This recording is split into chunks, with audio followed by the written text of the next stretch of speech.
This video is brought to you by Jab.se, the lead supplier of MMA gear in Scandinavia. BetSafe.com, Europe's only online betting site for MMA. Sisu Mouthguard. Stronger, thinner. This is the game changer. Good day and welcome to the Spike TV conference call. Today's conference is being recorded. At this time, I would like to turn the conference over to Mr. David Schwartz. Please go ahead. Okay, thank you everybody for joining us. Very excited. Just a few housekeeping issues to deal with. A transcript will be available after the call, so if you need that, just give me a shout, give me an email. And also a press release will be going out in about 15 minutes with all the details of the show. And today, of course, the highly anticipated announcement of Fightmaster Bellator MMA. That's 2 words, Fightmaster : Bellator MMA. And with all the details, I'm going to throw it over to Kevin Kay, President of Spike TV. Thanks, Dave. And thank you all for joining us today in person and on the phone. I am extraordinarily excited to finally unveil our coaches who are sitting here with us and our format for Fightmaster Bellator MMA. We've worked hard to come up with a fresh idea, a reinvention of the format, and put together a team of coaches who are truly the best of the best. We're off to a great start with Bellator on Spike. Bjorn and his team have put on some fabulous shows, 3 great shows so far, filled with incredible action-packed fights. And if you're a fan of great fights and this sport, I think you've got to be happy to watch this promotion emerge on Spike. Today we're joined by Bjorn and 4 gentlemen who are going to be our coaches on the reality series, 4 of the most talented and dedicated men in the sport. 4 guys who share Spike's objective to continue to build the sport and provide opportunities for fighters and the teams that work with fighters. First up, a great friend of Spike's, one of the first coaches on The Ultimate Fighter who helped us launch the franchise on Spike, who's taken his MMA fame and expanded it into a terrific movie career in the Expendables franchise, among others. He's a best-selling author. He's now going to be producing TV for Spike. He's a 6-time world champion, the only UFC competitor to hold titles in the light heavy and heavyweight divisions. He runs his own gyms, Extreme Couture MMA, and he just released his own signature cologne, Extreme Couture. We ran into natural couture, and I just want to say, even from here, you smell great. Next, when we had the idea for this format, the first call I made was to Frank Shamrock, because I have so much respect for all of his accomplishments in the sport, as a fighter, as a broadcaster, and as a person. His dedication and love of the sport, and his desire to help continue to build it, are truly impressive. He's an MMA pioneer, the world's first UFC middleweight champion. He left the UFC as the 4-time undefeated champion. He's also the author of MMA for Dummies, which I believe he personally wrote for me. He has served as a commentator on CBS Saturday Night Fights, Strikeforce, and most recently Glory. Frank the Legend Shamrock, and we're happy to have Frank with us. One of the biggest stars of Bellator and the self-described baddest man on the planet is the perfect choice for the show. Not only does he understand the tournament format, but he's still fighting and he leaves everything in the cage, in the Bellator cage, every time he does. He was an All-American wrestler at the University of Michigan, and since 2010, he stormed his way through Bellator's featherweight tournament, eventually beating Joe Soto to claim the featherweight title. Joe trains at Rhino Sports Gallery in Denver, where he's also the head MMA instructor. He's the baddest man on the planet, Joe Warren. And finally, one of the greatest trainers in the history of the sport, a man whose gym and training techniques have produced some of the greatest champions in the sport. In fact, his name is synonymous with the words world champion. Greg Jackson is joining us. He's a coaching legend. He's developed 10 world champions. He's smirking over there and pretending it's not true. In 2007, he joined forces with Mike Winkeljohn to create the most dominant and renowned MMA gym in the sport. From Jackson MMA, Greg Jackson. So I can't tell you how excited I am to have all of these gentlemen sitting next to me and participating in the show. We thought it was critical to find a show format that truly represented the best of the tournament format that is Bellator, where title shots are earned, not given. And the woman that cracked that code is Sharon Levy, who's the Executive Vice President of Original Series at Spike. And she's going to tell you a little bit about the format before we turn it over to Bjorn and the guys. So when we were thinking about Fightmaster, the most important thing was really for us to make sure that the spirit of Bellator was integral to the actual format. And that is that the fighters control their own destinies. So the format begins with 32 unbelievable fighters who are going to be given a shot to win $100,000 that can change their lives, and more importantly, an actual slot in a Bellator tournament. Once 16 fighters make it into our compound, they face pretty much the biggest decision of their lives. Who do you want to train under? I mean, this is quite a lineup of MMA titans, and the first thing that our fighters will have to do is decide which one of these guys is going to get them to that final. Also along the way, and something that we love and feel is unique, our fighters will decide who they face for their elimination fight. Something that's never been done before, and again, really does give the fighters control of their destiny. Will they listen to their coaches? Will they choose to fight someone from their own camp? And we think that it'll just expose the differences that these four unbelievable men bring to this sport. So the decisions start as soon as our fighters hit Louisiana. And that is the format in a nutshell. And now, Mr. Bjorn Rebney, CEO of Bellator. Thanks. It's exciting for me. I look to my left and got Randy Couture, who is one of the most respected, admired, and successful fighters, not just in MMA, but in all the combat sports. Frank, who has been there, done that, done literally everything that you can do in this game, knows where all the bodies are buried, has seen it from every conceivable angle. I got Greg Jackson sitting 3 guys down from me, and again, it's about a guy who, you talk about Greg's accomplishments in MMA, but really it's about combat sports in terms of legendary trainers, guys who have brought people up and won world title after world title. Greg's at the top of the game. And then the baddest man on the planet, Joe Warren, who stormed to our title and literally is I think the biggest personality in MMA, and has just got the heart of an absolute lion, and is transitioning into coaching and still going to be fighting for us as well. So it's a spectacular group for us. And I think, as Sharon said and as Kevin said, what it all boils down to is these guys having an opportunity. And I think the most important thing is the qualitative level of the fighters on the show. That's what fuels the whole thing. And our team, working in conjunction with Spike, has done an amazing job getting spectacularly talented fighters to compete on this reality show. And it's all about competition. It's about winning and moving on, losing or going home. You're not going to get voted back onto this island. So that is really the cornerstone of what it's all about. And we're going to look to find the next Pat Curran, the next Michael Chandler, the next Ben Askren, the next Alexander Slamenko through this show. And I think based on the qualitative level of these guys, we got a legitimate opportunity to do it. So it's exciting to see this all unveiled, as we've all been working really hard to put it together for an extended period of time. So thanks. All right, thank you. Jessica, let's open it up for questions. Thank you. If you would like to ask a question, please signal by pressing *1 on your telephone keypad. If you are using a speakerphone, please make sure your mute function is turned off to allow your signal to reach our equipment. Again, please press *1 to ask a question. And we'll pause for just a moment to allow everyone an opportunity to signal for questions. We'll take our first question from Dave Meltzer of MMA Fighting. Hey, how are all you guys doing? Good. Just a few questions. When is the show? I think is the show taping. Is the show taping like right now, or what's the schedule of when it's taping? Is there a scheduled time frame of when it's going to air? What day? Things like that. And one question from the from what was said with the fighters choosing their opponents. How is that going to be determined as far as which fighter gets to choose, and how will that be as far as that goes? Okay, well, first off, the Fight Master will begin production imminently.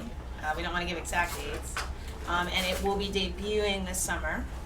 As far as how we are going to decide the fighters' decisions, we will be doing a seeding after each fight, and the first person in the first position gets picked, and then we go down the line. So you may pick someone that is seated right under you because you want to give it a good show, or you may pick someone that you have a very good chance of beating.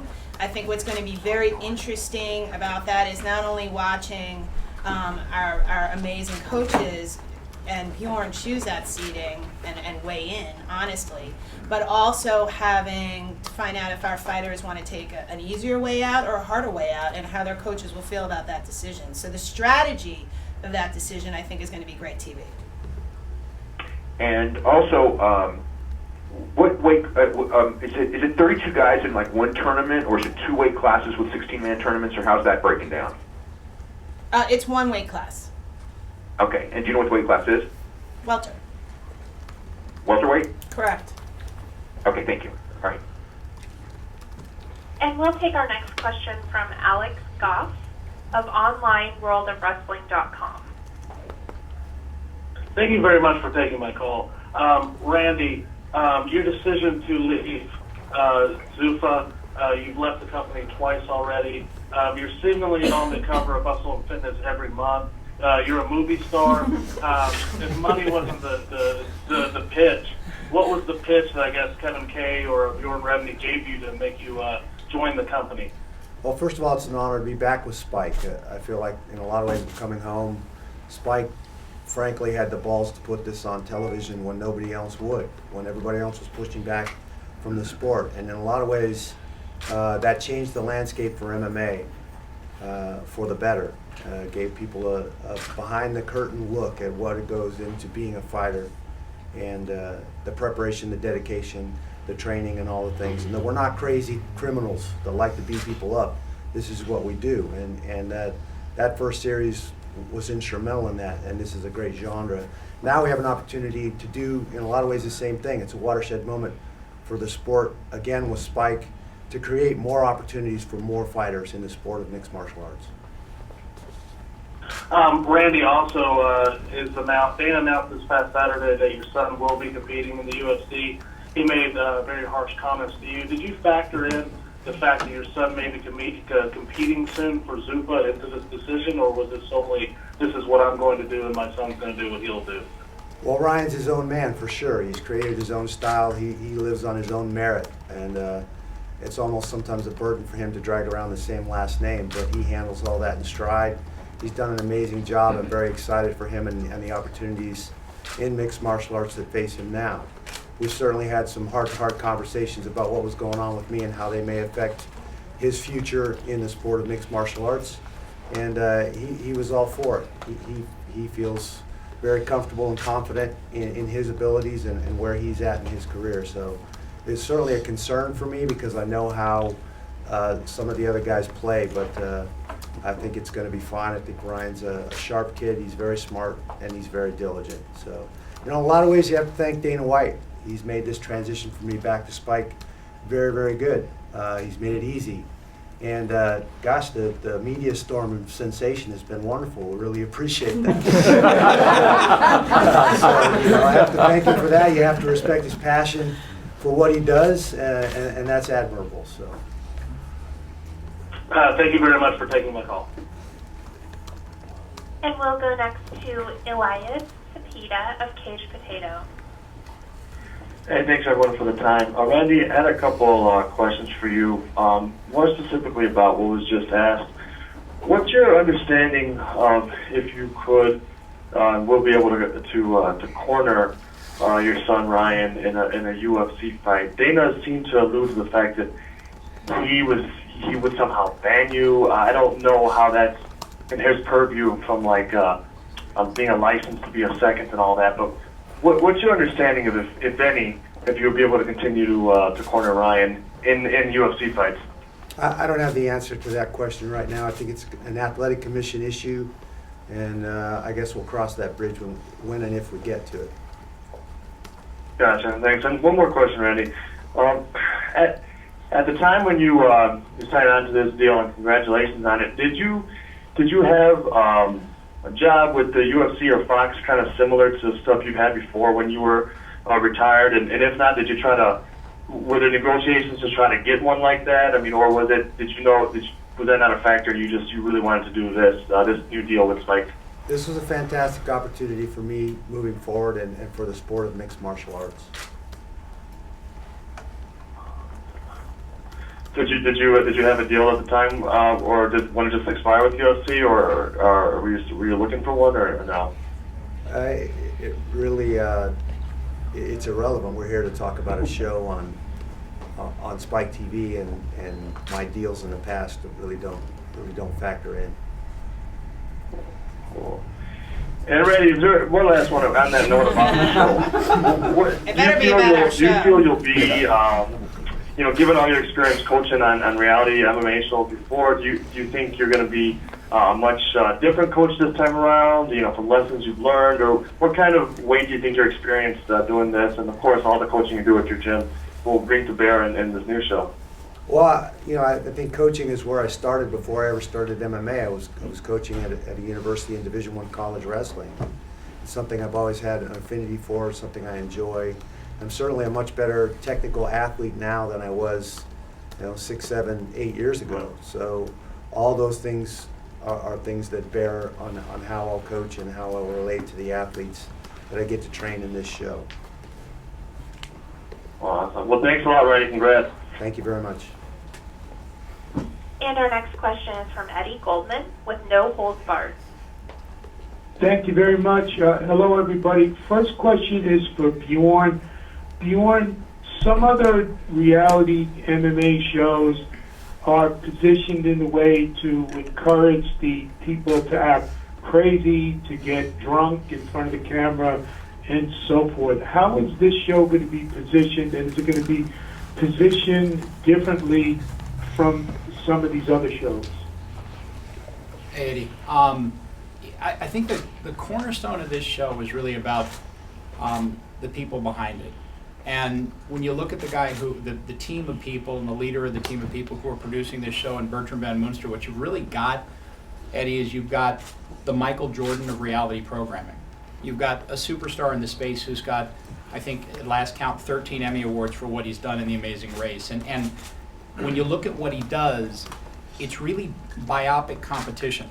It doesn't play off of a lot of kind of the linchpin cornerstones that a lot of reality programming tries to play off of. He develops characters. He looks at who they are and where they're from and why they're in that competition.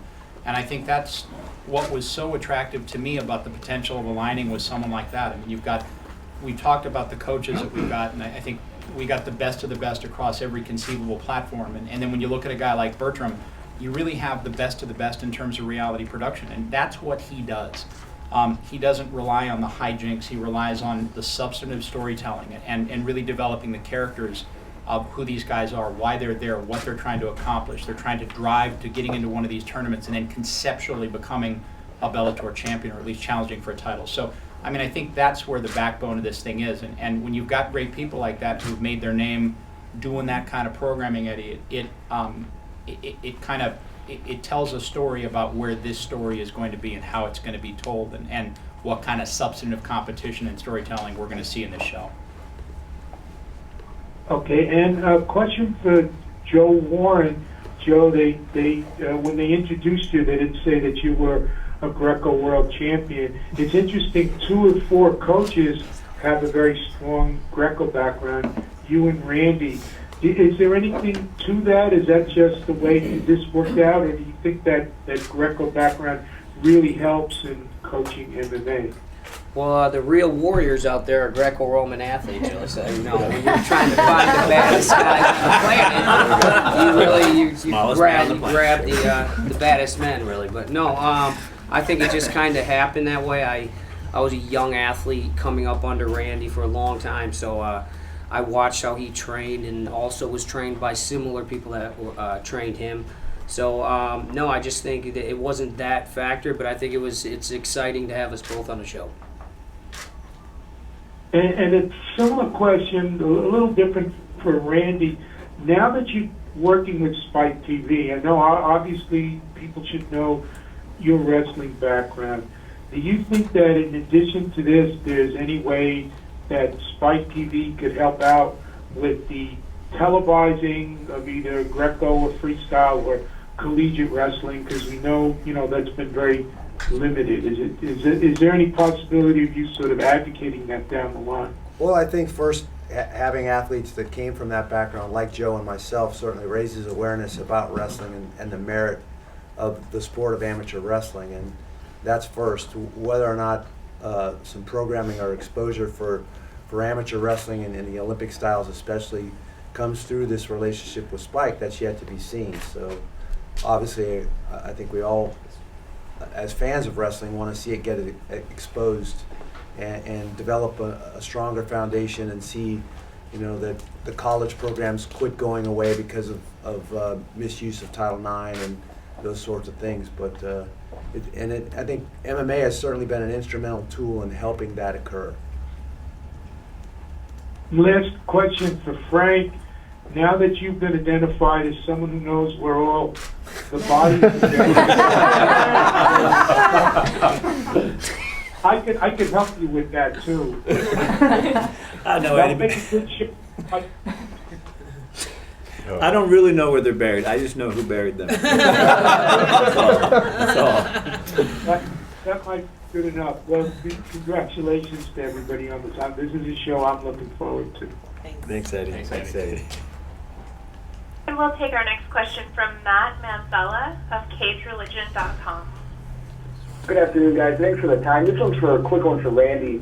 What was it about Bellator that attracted you? And in a way, is it kind of a breath of fresh air, to be working with a new and young promotion like this? Well, it's certainly nice to be working with a new promotion. I've been interested and had a couple athletes that I've trained that have already competed in Bellator, some of them making it all the way through to title fights, and one of them in particular winning a title in Michael Chandler. So I like the progressive tournament format. You get a chance to pick athletes early in the tournament, follow them all the way through, and you get, I think, a more significant chance to really see them develop and see how they compete. And I think that's what it's about in MMA at the end of the day. And lastly, I'm wondering if you could reveal a little bit more about your involvement in Bellator. I mean, aside from the reality series, will you be involved with the events themselves at all? My only involvement at this point is training some athletes that are looking for an opportunity to get a chance to compete in Bellator. All right, thanks a lot, guys. Thanks for the time. Hey, Jessica, we're going to take some questions from the audience here. If you have a question, just speak loudly. Dave Doyle. Frank, when recently when Strikeforce closed up, you were pretty vocal in saying, if you weren't too happy with kind of the way things were going with the business. What is this? And then you had this opportunity to come along. So how is how's your mindset sort of changed in that time? Well, I mean, I played a delicate role in the industry since I've been here so long, and I do know where a lot of people buried the bodies. So, when Strikeforce came to it, it was just more of an emotional thing for me. I really put a lot of interest in that brand. I mean, I launched it with a very close friend of mine. It was a very intimate experience that meant a lot to me. But and then I retired and was raising babies and doing my thing. But when Kevin K called me and he told me what he wanted to do, and I could hear the passion in his voice, I could hear what he wanted to do with the sport. And to me, it was always about this sport. This is one of the greatest sports in us, giving me every opportunity to be successful, my family, my community. And anybody who's willing to help out this sport and get behind it, I want to get behind them. So I got off that phone call very excited about the future of this show and the opportunities. And the coaches, you promised me the best in the world, and we got the best in the world. So I'm just excited about what this show could do for this sport. And that I have a job. Thank you.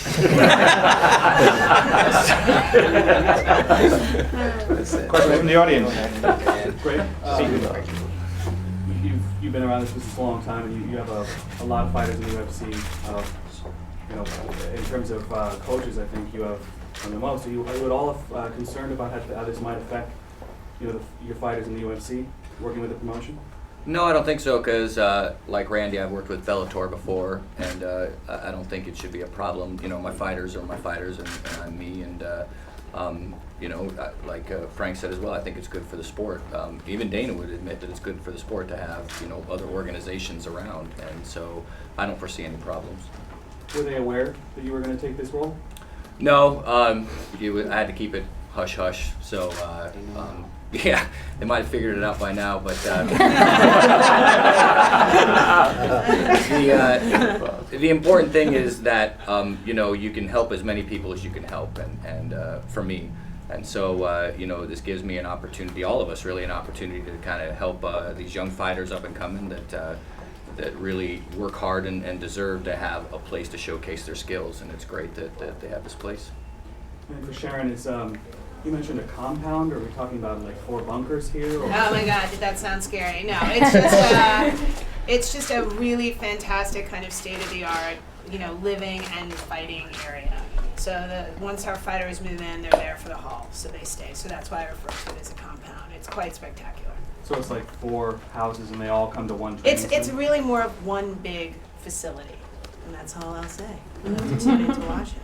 You live in Oregon, It's not like weird bunker stuff. Question. Piggybacking on Eddie's thing a little bit. the marketing of the show, does this mean that they won't be plied with alcohol in the house? You know what? It's so funny that I think they live in a house, but that's not the type of show we're making. What we wanted to do was really give something for the diehard MMA fans, but also create a show that for the people that are just coming to the sport get a much more robust, in-depth understanding of what the sport is.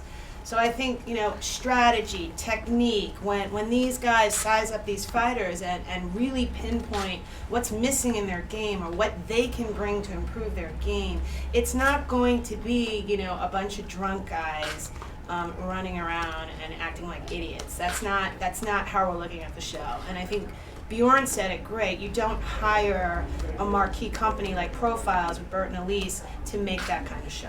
Not every reality show is that kind of show. I mean, I think, you know, we obviously make Ink Master here, which is all about skills. It's a very technical show. It's a show about, at the end of the day, art.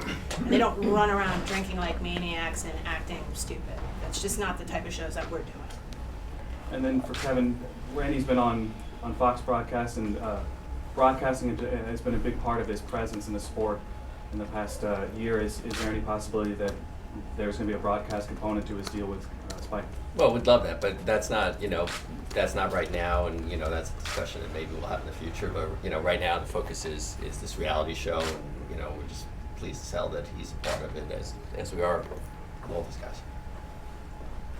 Question in the corner. Loretta.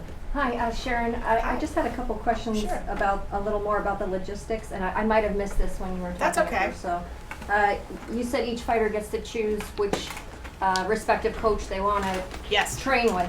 Is that for the entire duration of the series? And part B of that is, how do you logistically work if for some reason some fighters want to be with one coach more than other coaches? Well, here's what I'll say. I can answer some of that, not all of it, because I don't want to blow it for the fighters who have yet to step foot in the house in case they're watching live on Spike.com. But I would say this, they do get to choose. It's going to be a crucial choice for them. It's going to be incredibly visceral, as they will have just gone through a fight when they have to make the choice. These unbelievable legends will have just watched them. So they're going to be, you know, very upfront about the potential that they see. Because keep in mind, as much as we're talking about the fighters, and they are the most important, the truth is these guys are going to be in competition against each other. Right, boys? I mean, I don't think you want to see your guys not make it. So I think that that's going to be critical. And then the choice of the fighter themselves as to who to face will happen after a seeding session. So the fighters will be ranked one down, and the guy in first gets to choose, and then we go down the line. So you'll see how that plays out actually on the show, but that's going to be very dramatic and a lot of strategy. Again, who would you pick? I mean, you know, you think about that stuff. Who would you pick to train with? That's what I think about at night. And we're just so thrilled that we have this level of talent and skill on this show. It's unbelievable because, you know, I'm lucky I'm sitting in the position where I know the fighters that are going to be on the show, none of which we can obviously discuss. But we did a lot of talking with our friends at Bellator, with our friends at Profiles about what skills some of these guys are missing. And the secret is there's certain guys up here that can help them, but will they make the right choice? At the end of the day, that is Bellator. It is the fighter's destiny to make his own way. So I think that's something that we love about the show and feel that it's incredibly unique. And each coach will have a supporting staff, right? Oh yes, they will, and we'll be revealing those later. We can't give it all away. Okay, can I ask one more question? Sure. I never asked this question ever, but I think it's appropriate now. Randy, how do you feel I'm with this excited. finally being announced? Yeah, absolutely excited. I think it's going to be a lot of fun. Yeah, there's been some build-up and, you know, trying to keep your mouth shut and hearing a lot of the other things that have been said, you know, in the media and things, especially the last couple of weeks, has been difficult. But to kind of have the cat out of the bag and be able to relax and really get excited about getting this started. Thank you. I guess this question is more for Sharon or possibly Randy. Does Randy's deal with Spike and Viacom extend to scripted drama or scripted TV? You know what? It could. Right now, kind of the sky's the limit. We know that Randy's an incredible actor. He has an appetite for that. You know, Spike is certainly thinking about a future that scripted lives in. That's not today, that's not tomorrow, but it is on the horizon. So that is absolutely not off the table. And Randy, would you be interested in that at all? Doing more scripted TV for Spike? Hell yes. And then there's that. Yeah. So. All right. Hey, Jessica, we're going to go back to questions from the audience on the phone. Thank you. We'll take our next question from John Petit of Rebellion Media. Yes, I'm not sure exactly who to address this to, but as far as the specific fights themselves, how are they going to be regarded as far as will they show up on fighters' records? And is there a commission overseeing each bout? Yeah, we're lucky.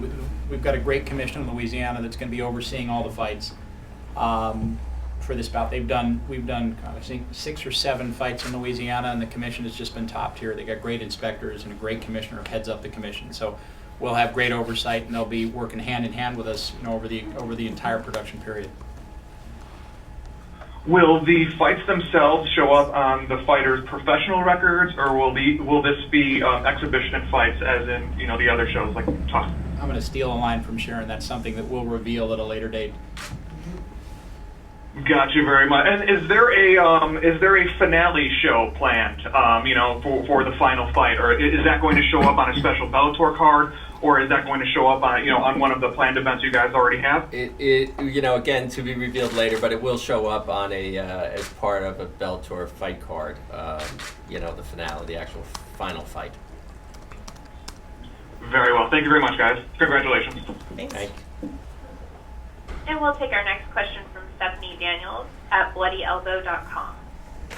Yes, my question is for Randy or Bjorn, whichever is handling the MMA Rescue Show. I just wanted to know if there's criteria for selecting the gyms, or will that be something done by a panel, or is there an application process for that? You know what? I'll actually take that. It's Sharon Levy speaking. We will be doing casting just like we would on any great show. We've had tremendous success with our show Bar Rescue, and we have a new show Tattoo Rescue, which we look for really great failing gyms that Randy and his team can actually help.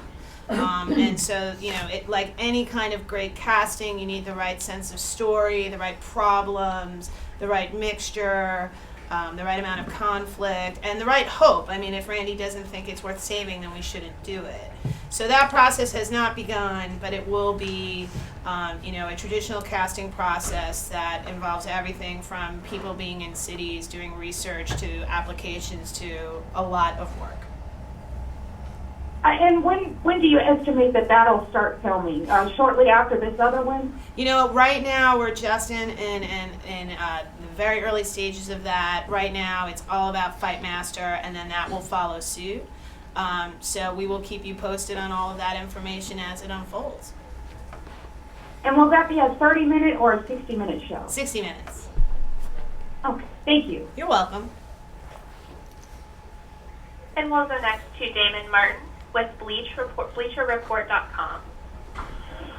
First question is for Randy. Randy, obviously, it seems like this deal came together pretty fast. Can you walk us through the timeline of how this came together? Because as everyone knows, you were on a UFC program early December. So how did this deal come about, and how quickly were you able to sign on and do this?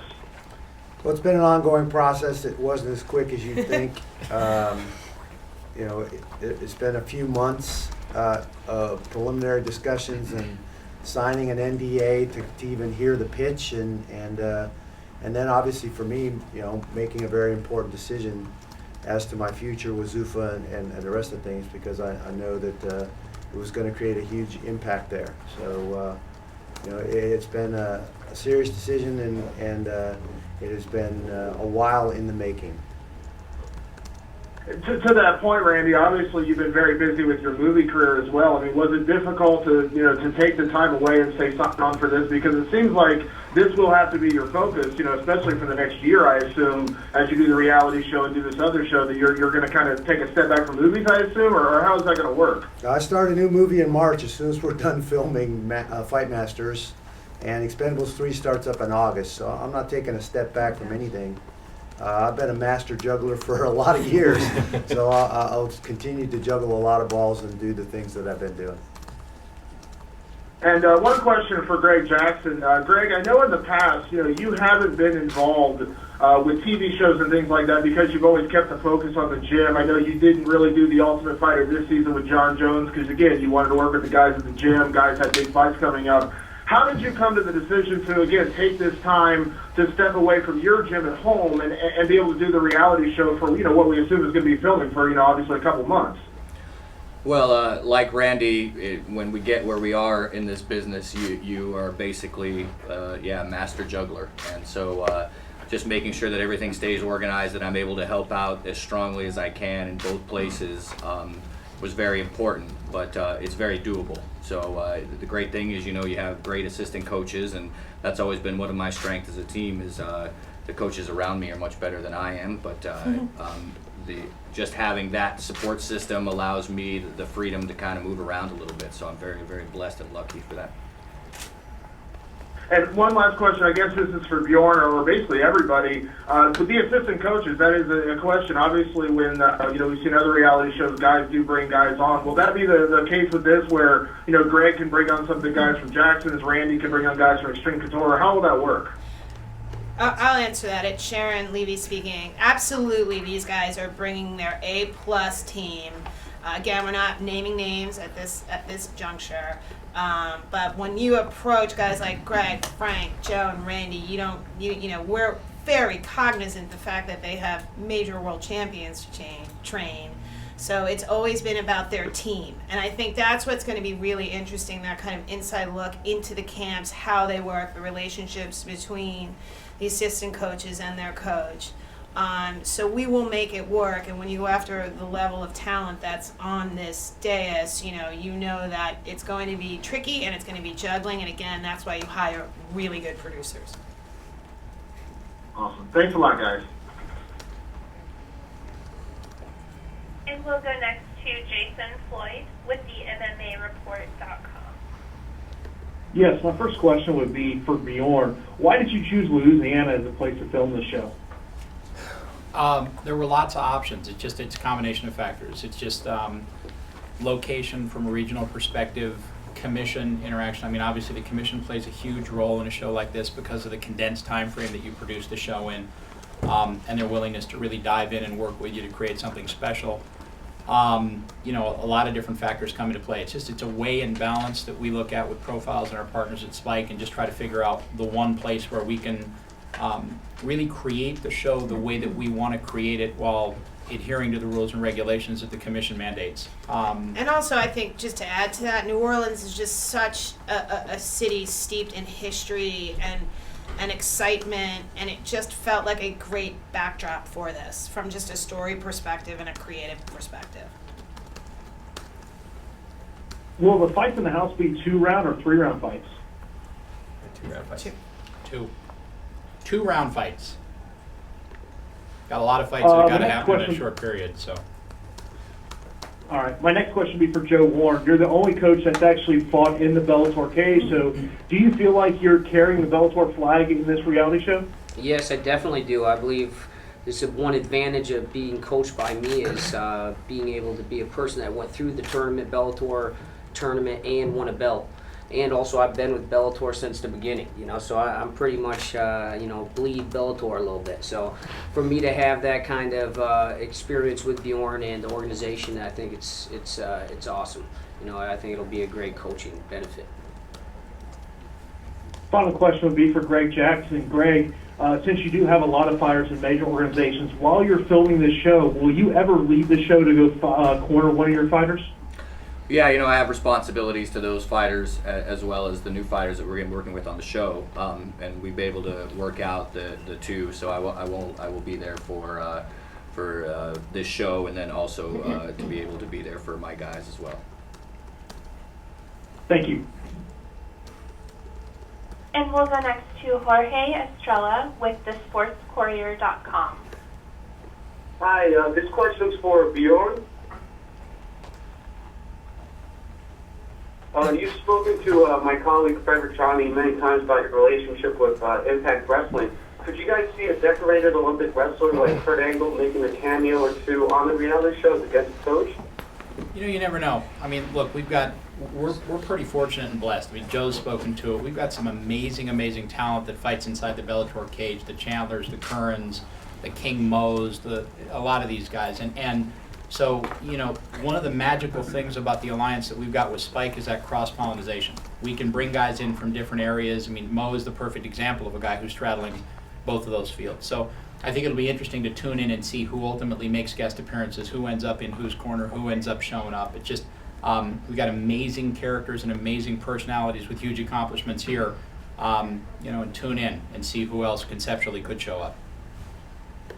And this question's for Randy. Randy, as you mentioned, you're a man of all trades. You're attending a lot of tasks. Currently, King Mo, he's doing the thing with you guys here at Bellator, and he's also trying to pursue a professional wrestling career with TNA Wrestling. How do you feel that's going to impact him as a fighter, or affect him in terms of trying to juggle both worlds, which are known as to be very demanding?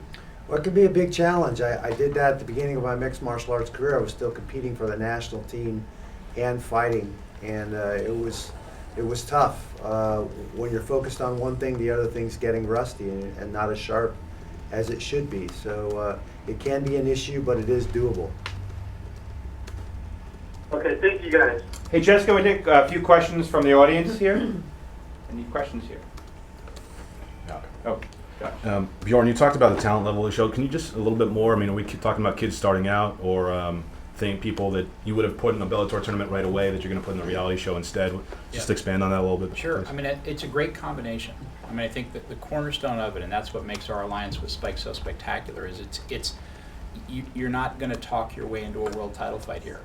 You know, you've ultimately got to earn it. So you've got to have a very high qualitative level of guys who are going to ultimately step into this show and compete for one of these four guys and ultimately win this thing, walk away with a six-figure check and an automatic entry into one of our tournaments. And when they get into the tournaments, you know, it's like jumping out of the frying pan into the fire.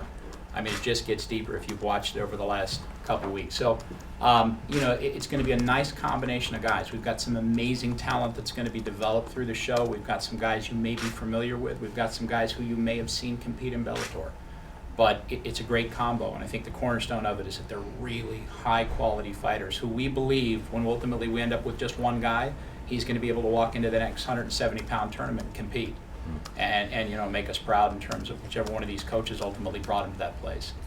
Okay, so it's not just kids starting out, because the way Sharon sort of described it is that you could identify guys who needed serious work in areas. So it's. Well, I mean, I think if you look at even guys that are currently inside of our cage, everybody needs serious work. I mean, you know, like there's guys who have elements of their game that aren't completely well-rounded yet, and that's what makes this sport so magical. Is that no matter how high of a level you're at, ultimately there's always things you can improve and always things you can make better and stronger. Joe Warren gets contacted constantly by guys literally ranked in the top 10 in our organization and worldwide saying, "Hey, I need help with my wrestling."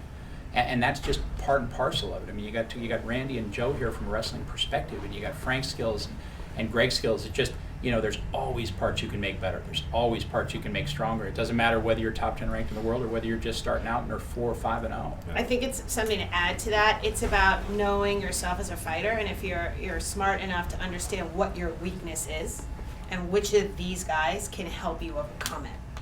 And that's something that I know story-wise we'll really be highlighting, because, you know, you want to understand when you see two guys going into a fight what each of their weaknesses and strengths are.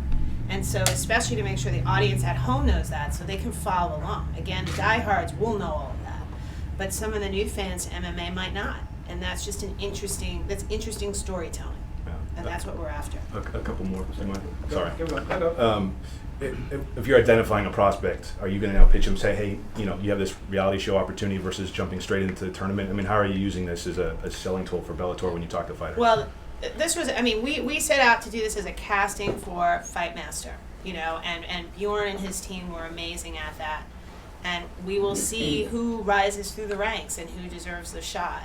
But, you know, we set out to cast the best show that we could with the best talent, with amazing stories and great backgrounds. Like, that's the other thing. These guys are men. We want to make sure that they know you all know not just their fight skills, but who they are as men, and telling those stories and who will they identify with. That was incredibly important to us. So as you can imagine, we've got guys from all different disciplines and all different types of backgrounds. As a vehicle, I mean, the Ultimate Fighter is attempting to do that too, but it's lost a lot of steam over the years. People criticize if they're going to because of the level of talent on the show relevant to winning world championships at the highest level. So just wondering how you balance that. It is a balance. It's a balance. One of the reasons that it's taken so long to get to this day is because one of the things that we, in addition to finding great coaches, was finding great fighters. Like identifying 32 guys that we believe can compete at the highest level. The guy that wins this tournament, that wins this reality show, is going into a tournament and is going to fight guys at the highest level of the sport. So we need to have the best fighters, and I think, we spent a long time, looked at a lot of people to get to the place where we are today. Well, is there one contract up for grabs because of the Ultimate Fighter? It seems like they're all getting contracts in the UFC. Is it winner only guy go to Bellator, or will the rest of the guys get their shots too? No, I think, look, the just like what Sharon just said and Kevin just said, is that you got to be careful what you wish for. I mean, Exactly. this is not, you're not going to win this reality show and then ultimately spend 2 to 3 years in the developmental process before you get your big shot and get off the .com. You're going to win this show and you're ultimately going to get thrown right in with the wolves at 170 pounds in one of our deepest divisions. And then you're going to have to win or go home and rethink everything that went wrong. So, that's the cornerstone of what we've got. I mean, it's at that level and it's happening immediately. You're going to fight here, you're going to win here, and if you do ultimately capture that prize, you're going to go right into that deep water tournament. Okay, thank you. What day and time will the show be on with Bellator on Thursday night right now? So we want to announce that? No. I think we'll hold that. We'll tell you later. It seems a little crazy out there. We're gonna keep that to It would be a ourselves great right time now. slot. Yeah. Do you have a time frame in mind on when we'll hear that? Probably David. Soon. Yes. It's that very specific answer. Soon. Does that satisfy you? For Sharon, I think you've touched on this a bit, but with this cast of coaches, will we get to really see the difference in coaching styles? Yes. And the different skills that they have to, obviously Randy and Joe Warren can do way more with the wrestling than like Frank and Greg Jackson are more for submission guys and more kicking guys. Will we see both their styles of coaching Absolutely. and the techniques that they can? I'm so glad you brought that up. I mean, the perfect chemistry up here was critical. And, it was critical not just from a personality standpoint, but from a skill standpoint. And that's exactly it. They all have different training. They all have different skills. They all have different styles. I mean, I can't wait to see what Frank does to these guys. I might be a little scared. But I think that is going to be the number one thing that we concentrate on. I mean, what is Greg's style? We all want to know. And we haven't really seen it before, with cameras really there every second. What is Randy's style? I mean, so I think we're just so excited about that, but that is exactly it. You will know from the moment you watch the show, from a storytelling perspective, what each of these guys represents and how different they really are in their training environments. Jessica, a few more questions from the audience. And at this time, we have one question remaining in the queue. Once again, if you would like to ask a question or if you have a follow-up question, please press *1. We'll take our next question from Alex Goff of OnlineWorldOfWrestling.com. Spike TV, the previous company they did business with, like to pretend that Frank Shamrock didn't exist. Is there a possibility we'll see a documentary series about Frank? Will he do commentary on Bellator fighting? Will there be a re-education or possibly even an education process of who and what Frank Shamrock is? That's a great idea. You're hired.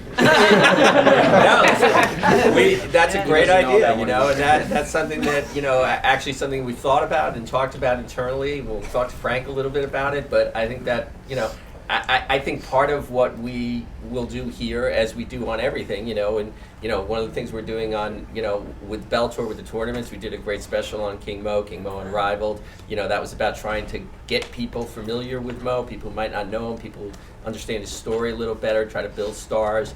We're going to do those with several different fighters over the course of it. I think, that's a great idea, actually. I love it. Where can I contact you? Okay, here's my bad question. future seasons, I mean, is there a possibility you're leaving the doors open for possibly introduction of women, different weight classes? I mean, how flexible are you on the idea of this reality show? And possibly even fighters who don't make it in the first season but are compelling characters, will we possibly see the reintroduction of those characters in season 2? I think all bets are off. I think to be a quality show, no matter what the show is, you always have to evolve and change. So I think, we've got a great plan and great creative that we feel very strongly about for this season. But I won't even speculate on what would come next. Anything goes. Okay, thank you for taking my call. Sure. Any final questions from the audience here? I have a question for Sharon and then a question for Kevin, if I might.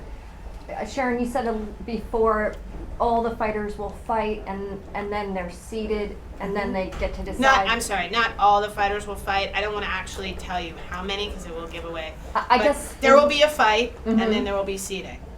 Okay, is there some type of elimination in that first round? Yes. Will the If you teams be lose your smaller than fight, 8? if you lose your fight, you are off the show.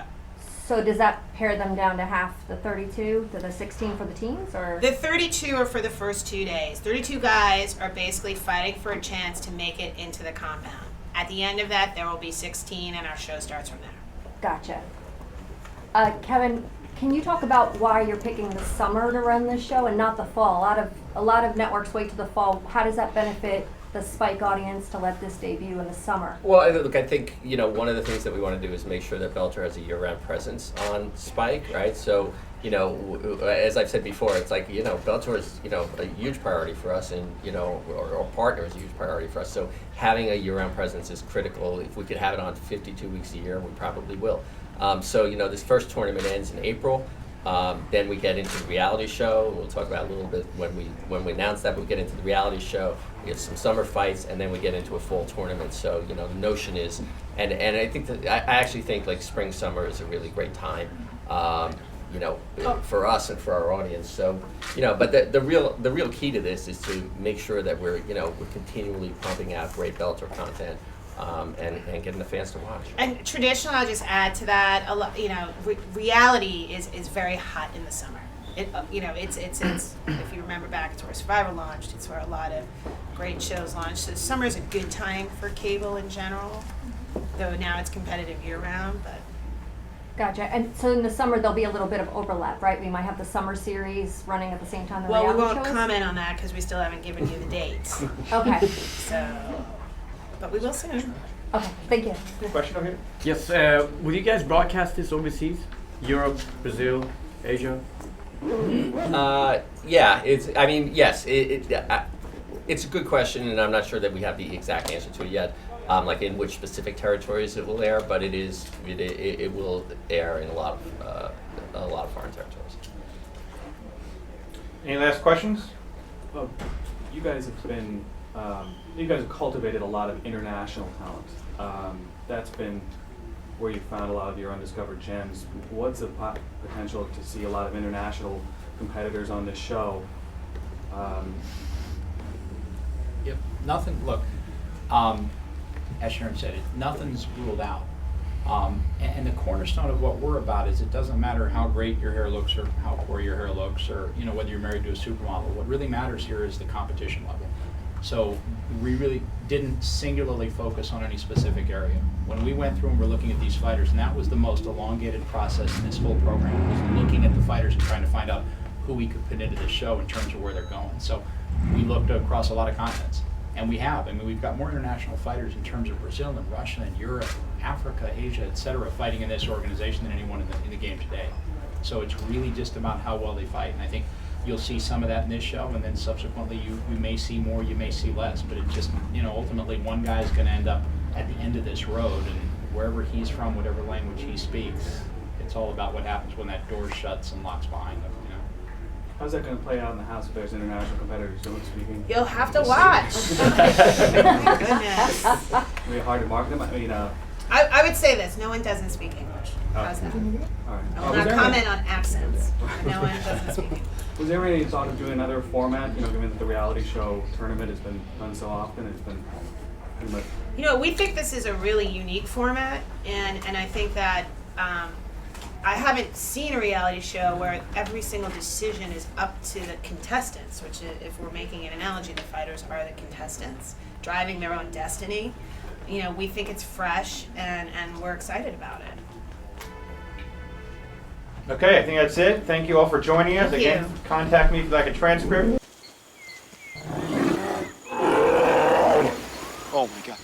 Programmet presenteras av betsafe.com.